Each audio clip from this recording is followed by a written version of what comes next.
Hi students, very good evening. I hope you are having trouble to join the class virtually due to sudden rainfall and maybe weak internet. So I thought of recording the lecture and sharing it because we are already lagging behind. Today actually I wanted to explain sonnets because in the previous lecture we have seen the introduction to sonnets with a brief introduction to the Renaissance tradition of writing sonnets and sonnet sequences and how it was borrowed from Italy, okay, and the great sonneteer of Italy, that is Petrarch, etc. We have seen, and we also have seen how unique are Shakespeare's sonnets and especially sonnet sequences. Only five sonnets are prescribed for your study, and in the themes and into the according to themes we have divided sonnets into six groups, and out of the themes that were dealt in those sonnets, say 1 to 26, the recreation theme of recreation, etc., and theme of power of poetry, immortality, etc.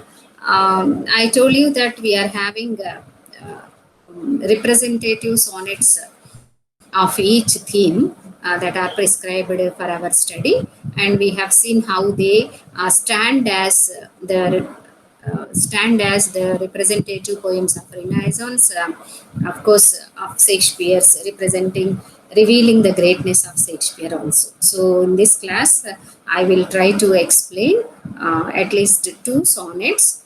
First, let me share my screen.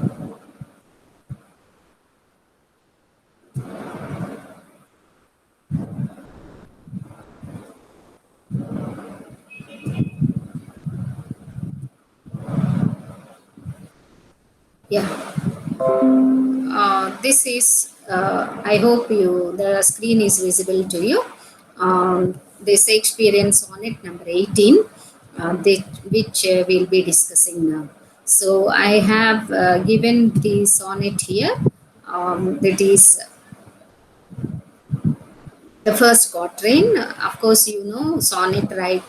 Shakespeare writes sonnets in the tradition of three quatrains and one couplet, which of course is the Shakespearean sonnet, the form of Shakespearean sonnet, which is also known as English sonnet, and which will be having a particular rhyme scheme like A B A B, C D C D, E F E F, and GG. That's what is for the couplet. So for the first quatrain of the sonnet 18, runs like this: Shall I compare thee to a summer's day? Thou art more lovely and more temperate. Rough winds do shake the darling buds of May, and summer's lease hath all too short a date. See, in the first quatrain, of course, I have actually rhyming words. I put the rhyming words in red color. So, of course, you can easily understand that. To explain the first quatrain, of course, you will notice after reading the first quatrain, you will notice that it starts with a question. Okay, the question that is addressed to his beloved. Of course, this beloved is not a woman as per the scholars and critics, etc. It is like the fair young man who is a friend or beloved of Shakespeare. Regarding him only, he has written 1 to 126 sonnets. This may appear very queer to you or strange to you, but this is right. The fair young man, who might be the patron, okay, of Shakespeare. So here, the opening line of the poem, of course, we have seen is a question. Shall I compare thee to a summer's day? Okay. And this asking like this, the next 11 lines are devoted to such a comparison. So, I mean, how to compare, whether he should compare or not, etc. So, in line 2, the speaker stipulates what mainly differentiates the young man from the summer's day. So, like, He says, shall I compare? But to compare, you are not like the summer. So that is what he says. You are more lovely and temperate, more temperate. But summer is not like that. So for his statement, he says, it is not like that. Actually, in these sonnets, as we have already discussed in the introduction, the sonnets present an argumentative spirit, and also there is a kind of reasoning and then explaining, reasoning and then answering, questioning and then answering, and then try to justify, shall I compare thee or not?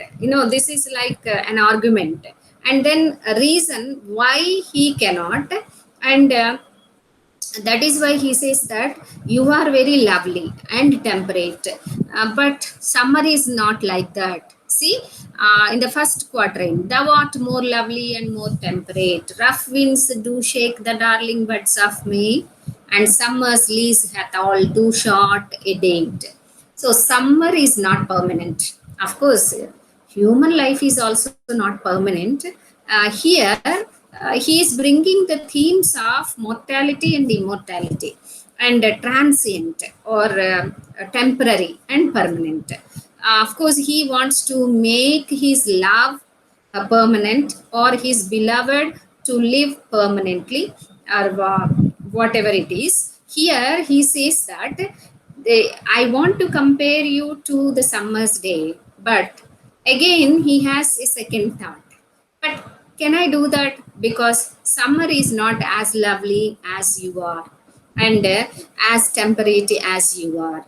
Thou art more lovely and more temperate. And in summer, there are some rough winds. They do shake the darling buds of May. Okay.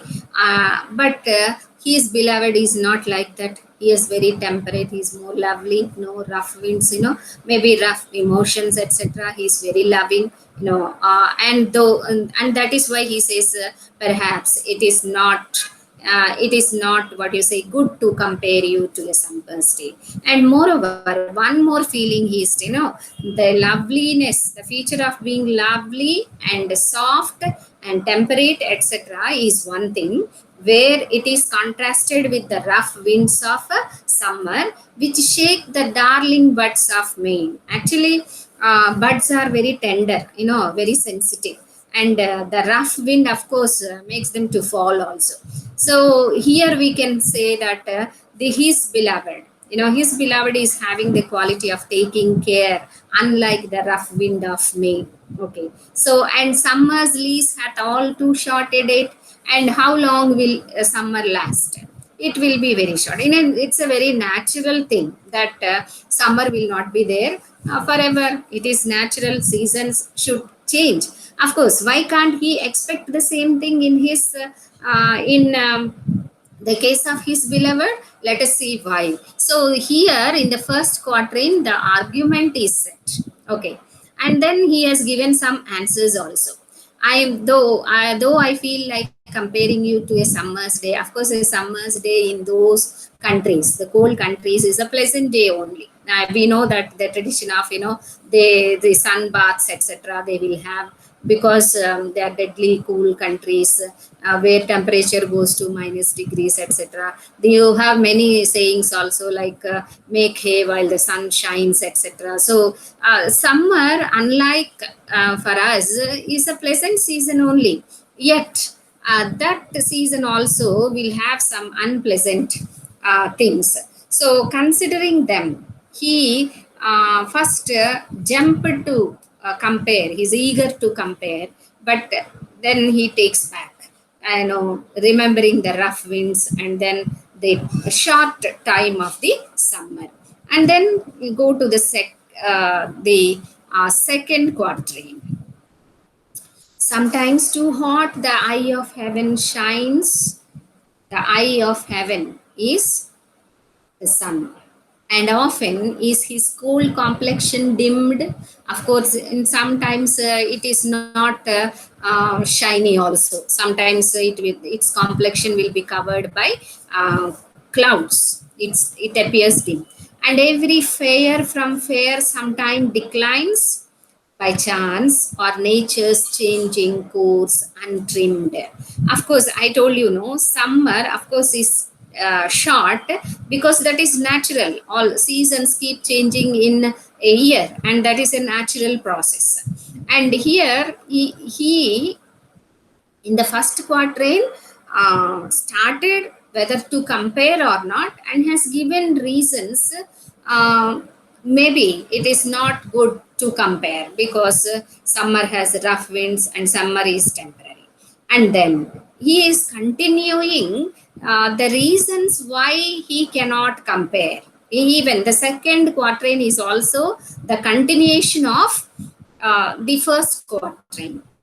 The first quatrain where the argument has started. Okay, so he says that what happens in the summer seasons? Sometimes too hot, the eye of heaven shines. It is too hot. And maybe hotness we can attach with anger. Naturally human emotions also. And often is his gold complexion dimmed. Sometimes he is not bright. He looks dull, and every fair from fair sometime declines. He says, of course, this is the order of the nature. This is very natural in the nature, in the creation. It is a very natural process. And every fair from fair sometimes declines. Of course, this line actually refers to the eternal truth. Of course, you take grass flowers, and these grass flowers are very beautiful, okay, in the morning. And but when you see in the evening, they will be withered, and they lose their beauty or charm, etc. And of course, to take or to interpret this to the individual's life also, the human life also, we can take. So will be beautiful in our youth, and slowly our beauty will decline, will be shining, like the hot sun, very shine, etc. In maybe in our youth, and in old age we'll get dimmed. So like that, it's a very natural process. Every fair from fair sometimes has to decline, and this happens not only with human life, in nature also it happens. By chance are nature's changing course untrimmed. So nature is permanent, and nature, of course, by chance, sometimes we think that humans appear aged than what they were really, their physical age. This is because of many reasons. So nature's changing course affects everything, not only summer season, but of course human life also we have to take like that. But here in this context, he is trying to present the obvious reasons why he cannot continue to compare his beloved with summer, because it is not stable or constant. And of course, this is the rule of the nature. Yet, what he wants to say in the third, but the eternal summer shall not fade. Now, he is trying to resolve the argument. See, the summer, the season, here of course, is not constant. It fades. Sometimes it is too hot and sometimes it is dimmed, and it is very natural because it is God made in this creation. Nature, of course, keeps on changing. The seasons keeps on changing. But here he is referring to his beloved in the third quatrain. But thy eternal summer shall not fade. Thy is yours, your is his beloved's. Eternal summer, here we can take as youth. I told you, no, here youth is actually the summer. He is comparing summer and youth.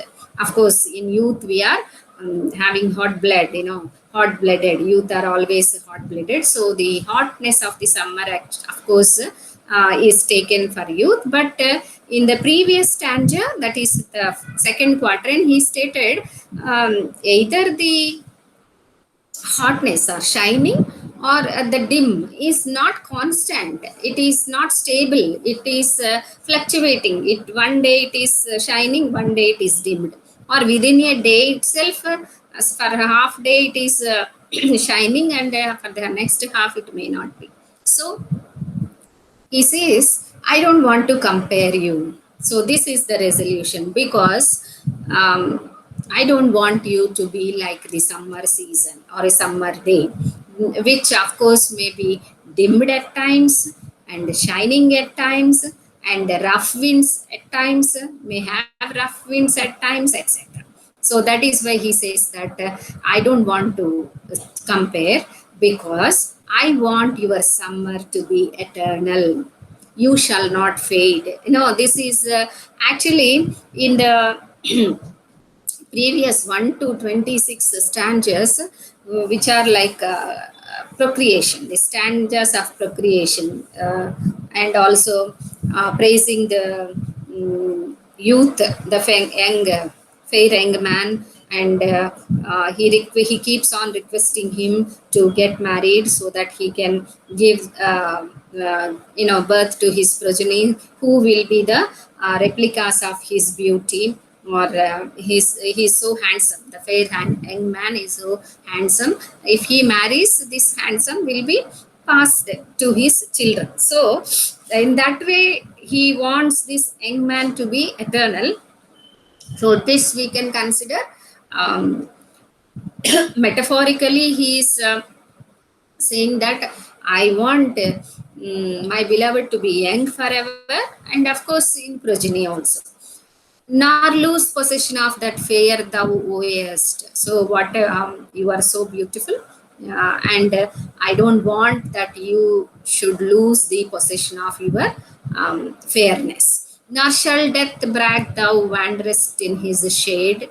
So even if you are wandering in the shade of death, shall not death take you, when in eternal lines to time thou growest. See, here he is saying that, of course, as a human being, you are mortal, and you, of course, all human beings are wandering under the shade of death only. Though, as human beings, we never consider our death day as nearby. It is of course the human nature, we celebrate our birthdays, but we never think of our death day. But death is like a shadow, death is always there with us. If you read the elegy written by Walt Whitman, when lilacs last in the dooryard bloomed, you will understand how death is omnipresent. Of course, like as we believe in God, we also know that death is everywhere, but we never think. Now he is saying that though human beings are mortal, and of course they wander under the shade of death, he is saying that, my beloved, I will not let death to brag you under its shade. Here death is personified, it's in his shade. So he's saying death is always personified, okay. And as you have Emma, the Lord Emma in our mythology, there also death is personified, and he's saying that though we are mortal and death is always there to take you away from me, you won't be mortal. Why? When in eternal lines to time thou growest, because I am writing about you in these lines, and you will be growing ages, okay, century after century, you'll be growing in these lines. Exactly, this is what has happened. As Shakespeare, as you know, he wrote in the 16th century, and we are in the 21st century, we are reading it. It is almost 5 centuries, and still the fair young man is immortal. So physical death, of course, he is not talking about the physical death, but his memory, okay, and his beauty, his love, of course, the poet's love or the speaker's love for the fair young man, and the youth of the fair young man is also eternal. And so that is why he says that I won't don't though I thought of comparing you to a summer's day, I will not be doing that now, because I want you to be permanent, more lovely, more temperate, unlike the what you say, temporary summer season with rough winds, etc. I want you to be eternal, eternal. And your eternal summer will never fade, it will never be dimmed, your beauty will never be dimmed, and it will be alike, very constant. And because I am celebrating you in these eternal lines. And finally, in the couplet, he is asserting, say, so long as men can breathe, our eyes can see, so long lives this, and this gives life to thee. See how wonderfully he is affirming, okay, asserting, and with confidence he is telling that as long as the human generation continues, you will breathe, you know, you will be living here as long as men can breathe or eyes can see. That is nothing but as long as the human civilization continues, or as long as the human race exists, you know, he is very confidently affirming that you will be living in my lines, you will be eternal, you will be immortal, so long lives this, and this gives life to thee. So my lines are going to give you life, an eternal life. See, this is how actually the poem, is uh, this poem actually is revealing the power of poetry in a way. This is the conflict between mortality and immortality, where it is resolved. It is resolved for towards immortality. We know that human life is mortal, yet Shakespeare is making immortal the life of the fair young man who is his beloved, is made immortal. And of course, it it is a very most famous sonnet. And of course it is very much there in the consciousness of our culture, in the sense in England and also everywhere. Who read literature, especially English literature, will never forget this sonnet, because of the power with which Shakespeare affirms the immortality of his beloved. Okay, and how with with a small question he raised this argument. He considers the temporariness of the summer season, and then tries to um, compare it with the mortality of human life also. But finally he says that he is making the his beloved immortal in the lines of his poem, that is rhyme. So this is the eternal summer. So it is his desire that his beloved should remain young forever and should not lose the beauty owned. So I have some slides which I will be sharing, the PPT, which you can take as notes. This is the explanation I can give for the sonnet 18. And the next sonnet, of course, is sonnet 30, which I will,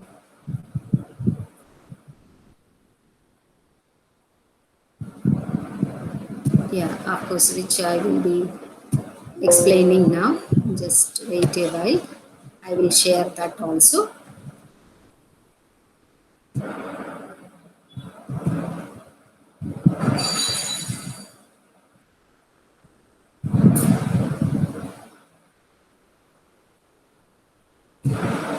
So next, let us continue the sonnet. After sonnet 18, let us continue the explanation of sonnet 30. Uh, Sonnet 30. Now, I hope you are able to see my screen. This is Sonnet 30, and we have this sonnet. You can read the text of the sonnet. Then I will give you the explanation here. So, as usual, as the tradition goes, the Shakespeare sonnets are divided into three quatrains and then one couplet. So, the first four lines of sonnet, that is first quatrain, of course, establishes one of the poem's themes and also its form. The poem begins with the reminiscences of the speaker about things past. So, when to the sessions of sweet silent thought, I summon up remembrance of things past. I sigh the lack of many a thing I sought, and with old woes, new veil my dear times wasted. So, this is to the silent sessions of sweet silent thought. When to the sessions of sweet silent thought, I summon a remembrance of things past. This is about the memory, recollection.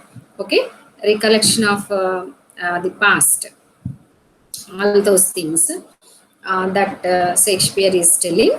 Now, in the first quatrain, what he is actually establishing. Sonnet 30 establishes one of the poem's themes and its form also. First four lines, because it is remembering the past. So, remembering the past, what happens? He says that remembering the past, I sigh the lack of many a thing I sought. See, Shakespeare's sonnets are very well analyzed with his biography also.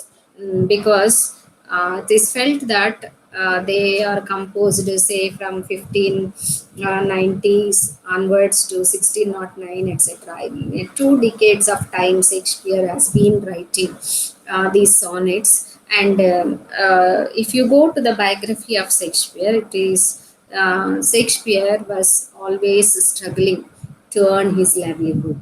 So yes, because he used to write his plays and in a very hurried manner finish and give them to.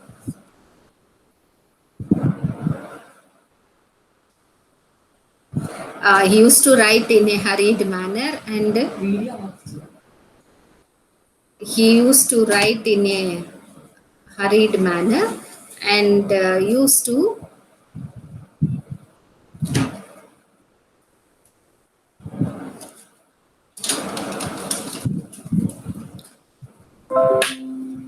used to give it to the drama companies and used to earn a livelihood. But when he came newly to London, he has to suffer very much. Perhaps he is remembering all his difficulties, etc.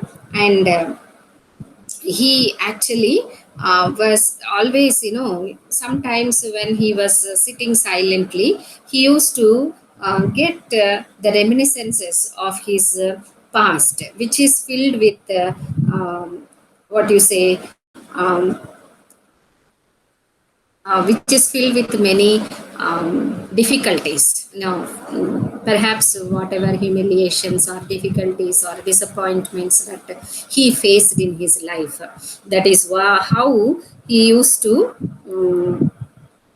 feel. So then, that is why in the very first quatrain he is saying that when to the sessions of sweet silent thought, I summon up remembrance of things past. When he sits silently, all of a sudden he remembers his past, which is of course very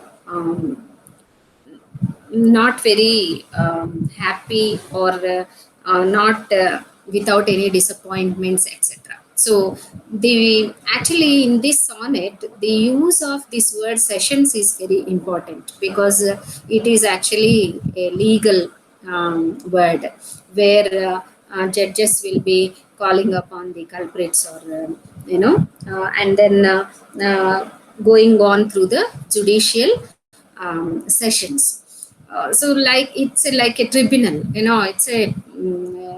it's like it's a very what do you say, painful act that the sessions, the culprit, and also of course a methodical act also, which goes line in a very methodical way. But here actually whenever this person sits silently, he gets the remembrance of past things.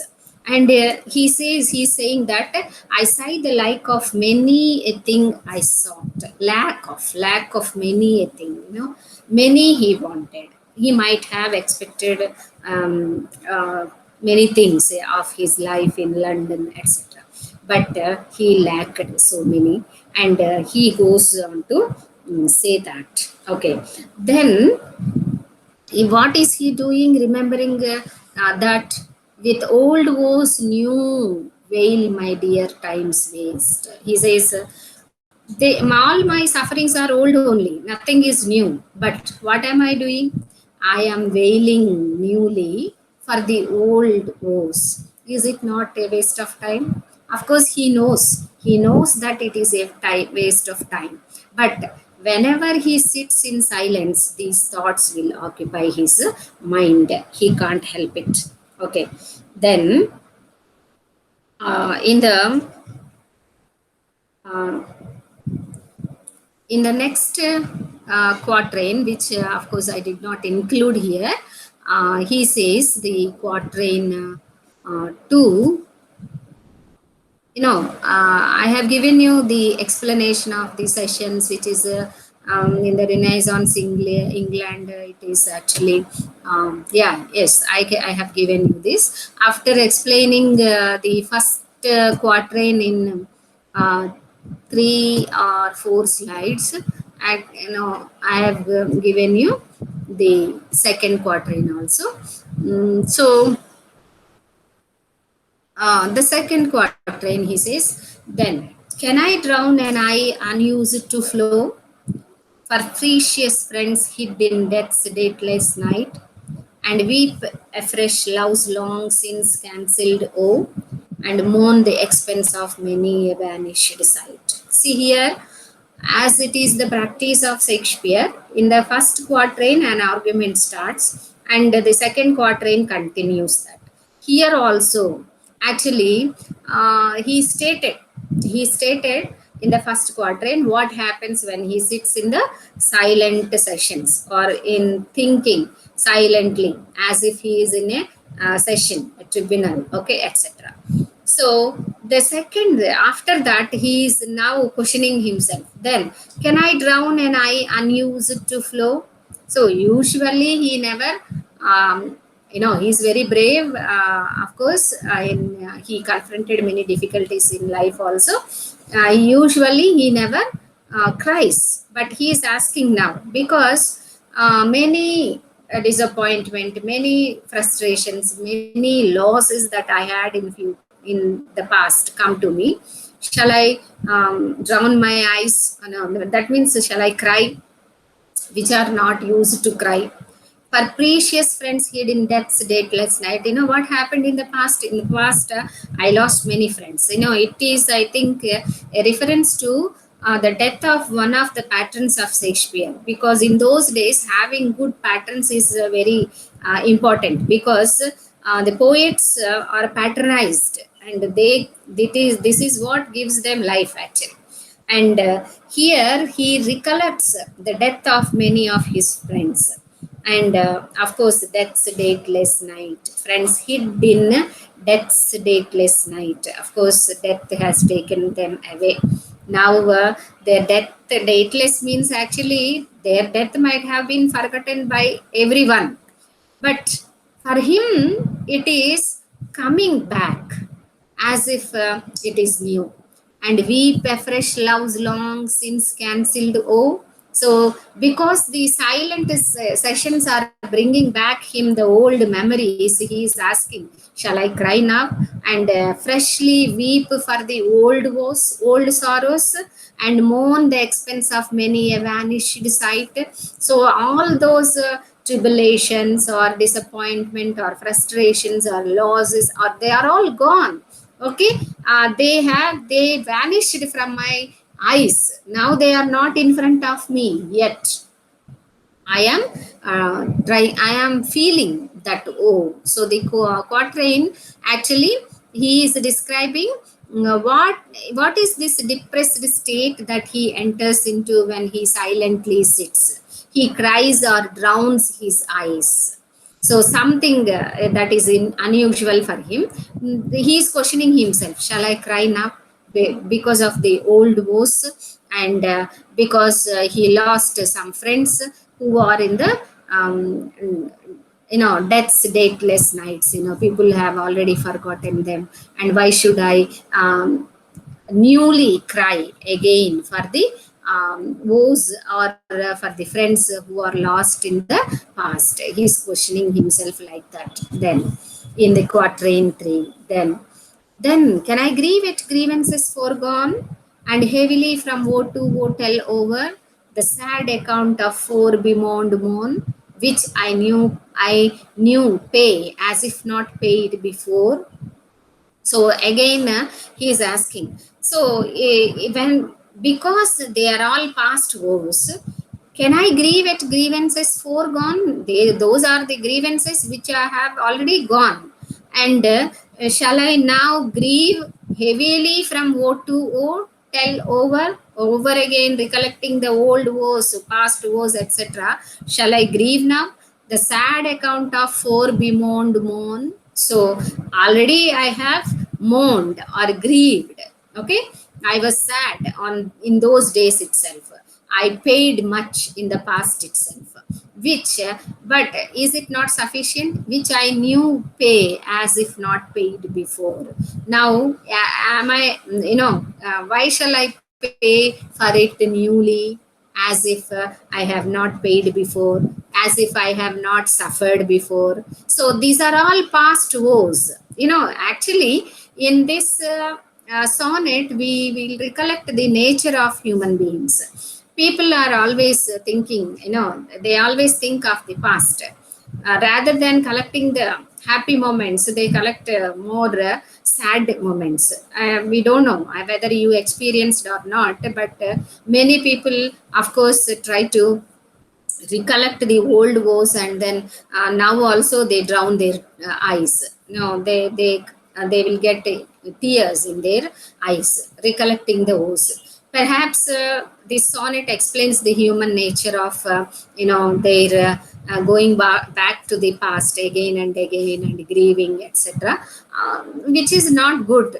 Yet the human mind is such, the human psychology is such, that we go to the old woes and then cry again as if we have not had enough of the woe in the past.